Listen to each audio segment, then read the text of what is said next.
अस्सलाम वालेकुम, कैसे हैं आप सब? उम्मीद करती हूँ खैर ऑफिस से होंगे और अपने घरों में खुश होंगे।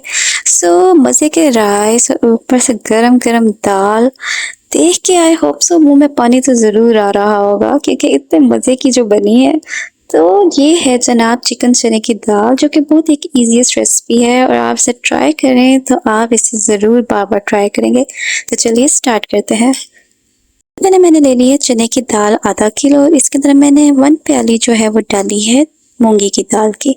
इसके बाद हम इसे भिगो देंगे 45 मिनट्स के लिए। यहाँ पे मैंने बोनलेस चिकन ले लिया है। यहाँ पे हम डालेंगे इसके अंदर थोड़ा सा घी और उसके अंदर मैंने एक प्याज को चॉप कर लिया था और इस प्याज को हम इस थोड़ा सा मीडियम ब्राउन करेंगे, बहुत ज़्यादा डार्क ब्राउन नहीं करेंगे, मीडियम ब्राउन करेंगे। तो जैसे ही इसका प्यारा सा ब्राउन ब्राउन सा कलर आएगा तो हम इसके अंदर डाल देंगे पानी और इसको पकने देंगे। यहाँ पे इसका प्यारा सा ब्राउन कलर आ गया है तो इसके अंदर मैंने डाल दिया पानी और यहाँ पे मैंने जो चिकन था उसके थोड़े से मीडियम पीसेस कर लिए हैं ताकि ये आराम से गल जाए।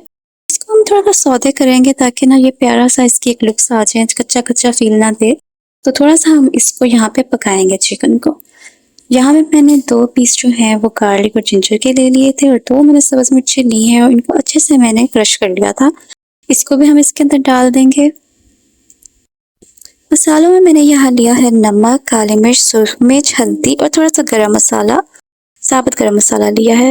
ये सारी चीज़ों को मैंने इसमें ऐड करने के बाद डाल दी दाल और इसके अंदर हम डालेंगे तकरीबन मैंने 2.5 गिलास पानी डाला था इसके अंदर। और आप चेक कर लीजिएगा कि आपको जितना पानी मुनासिब लगता है आप उतना ऐड कर लें। बट 2.5 गिलास का तनासुर जो था बिल्कुल ठीक रहा था क्योंकि मेरा जो कुकर है वो थोड़ा बिग साइज़ का है। ओके और इसको यहाँ पे मिक्स करने के बाद मैंने यहाँ पे कुकर लगा दिया था और विसल इसकी बजने के बाद मैंने इसको तकरीबन 20 मिनट्स के लिए पकाया है। यहाँ पे ये दाल का टेक्सचर आप देख सकते हैं, ये काफ़ी अच्छी तरीके से गल गई है। अब यहाँ पे हम इसको थोड़ा सा मैश करेंगे। मैश करने से इसकी लुक्स जो है वो बहुत अच्छी आती हैं और ये बिल्कुल ऐसे आपको लगेगा जैसे आप ना हलीम खा रहे हैं, उस तरह की फीलिंग आपको आएगी खाते हुए। ये मैश करने के बाद की इसकी लुक्स है और ये आप देख सकते हैं कितनी ज़्यादा मुलायम हो गई है और बहुत सॉफ्टली ये आराम आराम से चम्मच के अंदर भी आ रही है, मीन्स कि ये अच्छी तरीके से गल गई है। यहाँ पे मैंने ले लिया है ऑयल, उसके अंदर मैंने डाला है सुर्ख मिर्च को, नमक ऐड किया है इसके अंदर। ये हम इसको एंड में तड़का लगाएंगे, इससे इसकी लुक्स जो है वो बहुत प्यारी आती हैं और टेस्ट भी बहुत मज़े का हो जाता है। थोड़ा सा मैंने इसके अंदर गार्लिक ऐड किया है और उसको ना मैं थोड़ी देर के लिए सौदे करूँगी, मतलब इसका कलर जो है वो लाइट ब्राउन हो जाना चाहिए। और यहाँ पे तड़का इसका ऑलमोस्ट रेडी हो गया है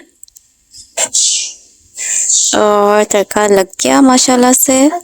और ये तड़का लग गया है जी माशाल्लाह से, बहुत ही खूबसूरत इसकी लुक्स आती हैं तड़का लगाने के बाद।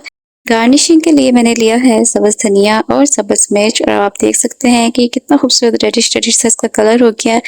तड़के से ये होता है कि दाल में खूबसूरती आ जाती है, टेस्ट तो आता ही है मगर एक खूबसूरती भी ज़रूरी होती है खाने के लिए।